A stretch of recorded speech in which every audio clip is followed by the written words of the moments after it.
गणेशाय नमः। नमस्कार, मैं अविनाश सिंह। आज हम बात कर रहे हैं शुक्र महाराज के दसम भाव के फल के विषय में। शुक्र जो कि अत्यंत ही शुभ ग्रह है, आपकी कुंडली में भोग विलास, सुख, ऐश्वर्य के कारक, ऐश्वर्य राहु भी देते हैं। शुक्र जो देते हैं वह बहुत प्रिय होता है। राहु जो देते हैं वह मानसिक तनाव के साथ देते हैं। राहु बहुत देते हैं, शुक्र से भी अधिक, लेकिन मानसिक तनाव के साथ। शुक्र आपको स्थिरता देते हैं। आपके पुण्य, अर्जित पुण्य जो पूर्व जन्म के हैं उसके अनुसार आपको शुक्र कुंडली में बली अवस्था में प्राप्त होंगे। शुक्र जिसके बली हों कुंडली में, वैसे भी वो जातक बहुत ही सुंदर दिखने में होगा और बहुत दिनों तक जवान दिखता है। आकर्षक चेहरा, लंबा चौड़ा गोरा चिट्टा होगा। शुक्र बली हो तो ये नॉर्मल गुण है शुक्र के कुंडली में बली होने के। शुक्र शुभ है आपकी कुंडली में तो वो आपके चेहरे से दिख जाता है। शारीरिक बनावट से ही समझ में आ जाता है कि कौन से ग्रह आपके कुंडली में बली अवस्था में है, कौन से निर्बल है। और शुक्र दशम में है जो कि कर्म क्षेत्र है, आपका कार्य क्षेत्र, गवर्नमेंट को दिखाता है। शुक्र का यहाँ होना बहुत ही शुभ है। जैसे कि गुरु का था, किसी भी शुभ ग्रह का दशम में होना अच्छा ही है। हालांकि क्रूर ग्रह का यहाँ होना भी अच्छा ही है। दशम एक ऐसा भाव है, एकादश भी है, लेकिन दशम भाव भी क्रूर ग्रहों के लिए भी अच्छा है, क्योंकि आपके कार्य करने के, आपके जीवन पे डिपेंड करता है आप किस फील्ड में होंगे और उस फील्ड में आप अच्छा करेंगे। बहुत ज़्यादा परिश्रम करने वाला जीवन है यदि आपका, तो वहाँ क्रूर ग्रह होंगे और आप परिश्रम करेंगे। दशम भाव में कुछ नहीं होना भी अपने आप में एक श्राप है। कुछ नहीं होना मतलब किसी की दृष्टि नहीं है और कोई ग्रह नहीं है वहाँ, तो वो सबसे बुरा होगा आपकी कुंडली में। सभी ग्रहों का तो मैंने फल बता दिया है। कोई ग्रह नहीं है किसी में, अभी तक बताया नहीं था, आज बता देता हूँ मैं। यदि आपके किसी भाव में कोई ग्रह नहीं हो, मान लीजिए कि यहाँ कोई ग्रह नहीं है और यहाँ किसी ग्रह की दृष्टि भी नहीं है, दृष्टि अधिकतर ग्रह की, सभी ग्रह की यहाँ से होगी, सप्तम दृष्टि सभी के पास है। बाकी शनि की दृष्टि अलग अलग जगहों से भी होगी। कहाँ कहाँ से होगी? शनि महाराज यहाँ से और यहाँ से देखेंगे। यहाँ से सभी ग्रह देखेंगे, है ना, 8 ग्रह, यहाँ 9 ग्रह मान लीजिए राहु केतु के समेत, और उसके अतिरिक्त गुरु और आपके राहु, मंगल आपके 3 जगह से देखते हैं, गुरु राहु भी 3 जगह से देखते हैं। और ये स्थिति है। अब इस स्थिति में है आप तो ठीक है, लेकिन अगर यहाँ पे कोई ग्रह नहीं है, ये सब ग्रह, मान लीजिए शनि यहाँ लग्न में और अष्टम में ना हो और चतुर्थ में भी ना हो, यहाँ पे सभी ग्रहों का मैंने लिया है, खाली है, लेकिन यहाँ सभी ग्रह हैं। शनि 1, 2, 3, इन तीनों जगह में ना हो और यहाँ कोई ना हो, मान लीजिए शनि यहाँ बैठे हैं, गुरु यहाँ पे हो सकते हैं, यहाँ पे हो सकते हैं, यहाँ पे हो सकते हैं, इन तीनों में ना हो तो देखेंगे यहाँ पे मान लीजिए कि लग्न में बैठे हैं, मंगल यहाँ पे देख सकते हैं, यहाँ से देख सकते हैं और यहाँ से देख सकते हैं, मान लीजिए कि लाभ भाव में।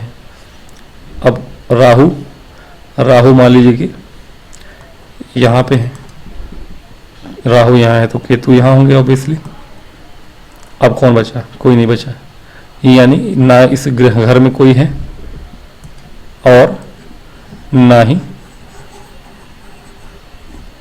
बुध, सूर्य, चंद्रमा, इन लोगों की बात है। मान लीजिए कि ये भी कहीं और है, मान लीजिए कि आपके बुध यहाँ बैठे हों, सूर्य भी यहीं कहीं हो, लग्न में या धन भाव में ही हो, सूर्य बुध साथ में ही रहते हैं, ठीक है। और शुक्र आपके कहीं बैठे हैं, सप्तम में बैठ जाए, मान लीजिए सप्तम में बैठे हैं, इस तरह की कुंडली हो, यानी किसी की दृष्टि ना पड़ रही हो, यहाँ पे कोई ग्रह यहाँ बैठा ना हो, खाली है यह भाव, तो ऐसे जातक के लिए तो सबसे बड़ा हानि है। ऐसे जातक जीवन में कुछ नहीं कर सकते। यहाँ कोई ग्रह ना बैठा हो चलेगा, लेकिन 2-3 ग्रहों की दृष्टि पड़ रही है, अगर चौथे में मान लीजिए 1-2 ग्रह बैठे हों, यहाँ मंगल बैठे हों, सप्तम में देख रहा हूँ चतुर्थ दृष्टि से 2-3 ग्रहों की दृष्टि भी पड़ रही है अपने चतुर्थ दसम भाव में, यह उत्तम है। जैसे ग्रह की दृष्टि वैसा आपका कार्य। और दशमेश अगर अच्छे हैं, बली हैं, तो भी आप कार्य क्षेत्र में अग्रणी होंगे। लेकिन यहाँ कोई नहीं बैठा है, कोई देख भी नहीं रहा, और दशमेश भी कमजोर हैं, अस्त हैं या पीड़ित हैं, तो ऐसा जातक जो होता है जीवन पर्यंत कुछ भी नहीं कर पाता, मतलब कि बिल्कुल नकारा हो जाएगा, कर्महीन जिसको कहेंगे आप। तो ये अवस्था सबसे बुरी होगी आपकी, कर्महीन हो जाना इसी को कहते हैं। आप चाह के भी कुछ करना भी चाहें तो कुछ नहीं कर पाएंगे, बैठे ही रह जाएंगे, कुछ नहीं करेंगे। चलिए इसको आगे ले चलते हैं। शुक्र महाराज के यहाँ होने का फल। शुक्र महाराज यहाँ पे हैं, व्यक्ति को स्त्री जाति का हो तो वही है, स्त्री जातिका के पति को लाभ बताया है हमारे ऋषियों ने, धन लाभ। ऐसे पति स्त्री जातिका के पति धनवान होते हैं। और पुरुष जातक स्वयं भी पुरुष जातक जो है वह भी धनवान होते हैं। हाँ, ये पूर्व की कहानियाँ हैं, क्योंकि पहले स्त्री जातिका जॉब नहीं करती थी। आज के युग में स्त्री जातिका स्वयं धनवान होगी अगर वो जॉब करती है। अगर स्त्री जातिका की कुंडली में ये योग बन रहा है और वह जॉब नहीं करी तो वो जॉब उसके पति को मिल जाएगा। ये योग ऐसे ही काम करते हैं। विवाह के बाद अगर विवाह नहीं होता तो वो योग काम नहीं आएगा स्त्री जातिका के लिए। यदि स्वयं भी जॉब नहीं करती स्त्री जातिका और विवाह नहीं हुआ है तो उसका कोई फल नहीं प्राप्त होगा। लेकिन शुक्र बली अवस्था में, यदि बली अवस्था में दसम भाव में बैठे हों, बली कैसे होंगे? बली होंगे यदि ये शुक्र 12 नंबर में हो, बहुत बली होंगे, या स्वराशि के हों 2 नंबर या 7 नंबर में हो, या उच्च के हों, इन अवस्थाओं में। और नौमांस में भी बली हैं, वर्गोत्तमी हैं, यानी जिस राशि में लग्न कुंडली में होंगे, यह लग्न कुंडली आपकी नौमांस कुंडली D9 में भी उसी राशि में हो तो भी शुक्र अच्छे हैं। और डिग्री से अस्त ना हो, डिग्री से अच्छे हैं, यानी ग्रह अपने युवा या युवावस्था में हो, कुमारावस्था में हो कम से कम, तो अच्छा है। तो शुक्र का यहाँ बैठना बहुत ही अच्छा है। मित्रों का लाभ ऐसे जातकों को होता है, मित्रों का लाभ होगा, मित्रों का सुख प्राप्त होता है, मित्रों की संगति प्राप्त होती है ऐसे जातकों को जिनके दशम में शुक्र होते हैं।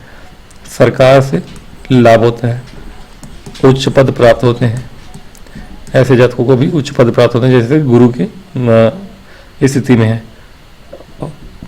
सत्कर्मी होता है ऐसा जातक, यश को प्राप्त होता है, यशस्वी होता है,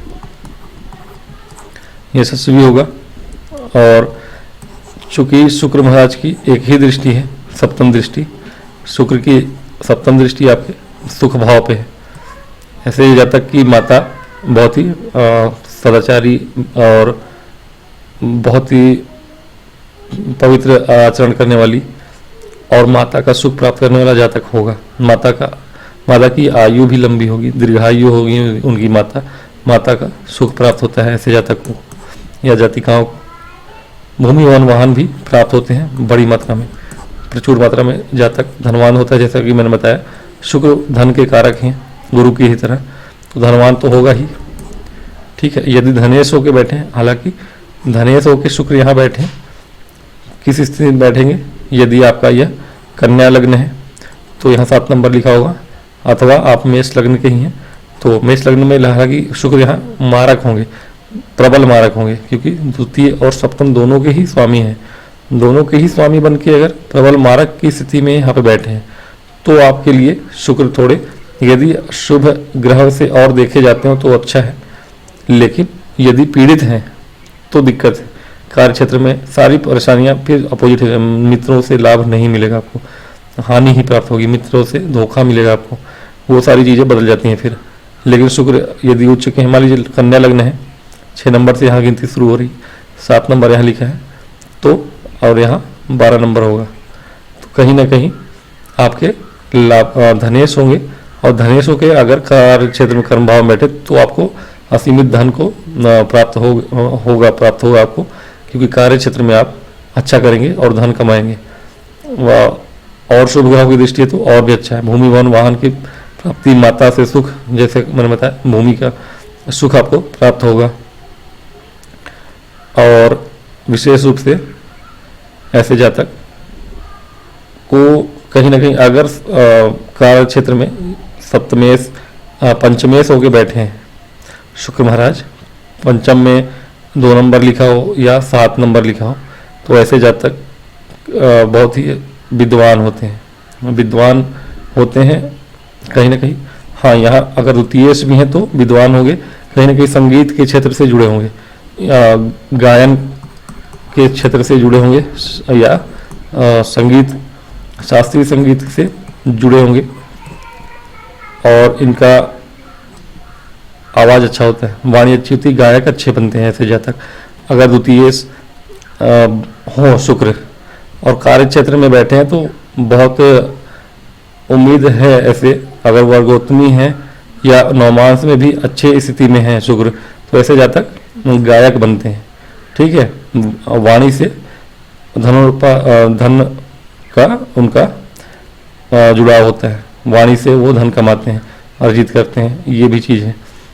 पंचमेश होके अगर कर्म भाव बैठे तो ऐसे जातक कि पुत्र होंगे, पुत्रियां भी होंगी और अच्छी होंगी, और इसके साथ साथ शिक्षा के क्षेत्र में वो कहीं ना कहीं कला के क्षेत्र में बहुत आगे जा सकते हैं। आर्ट का सब्जेक्ट उनके लिए बहुत अच्छा रहता है, या फाइन आर्ट वगैरह बहुत अच्छा उनके लिए सब्जेक्ट होता है, या शिक्षा का कार्य भी कराते हैं, टीचर भी बनते हैं। गवर्नमेंट जॉब में जैसा कि मैंने कहा कि जा सकते हैं। दसम में शुक्र अच्छे बैठे हैं, वर्गोत्तमी है, उच्च के हैं, 12 नंबर में है तो अच्छा है।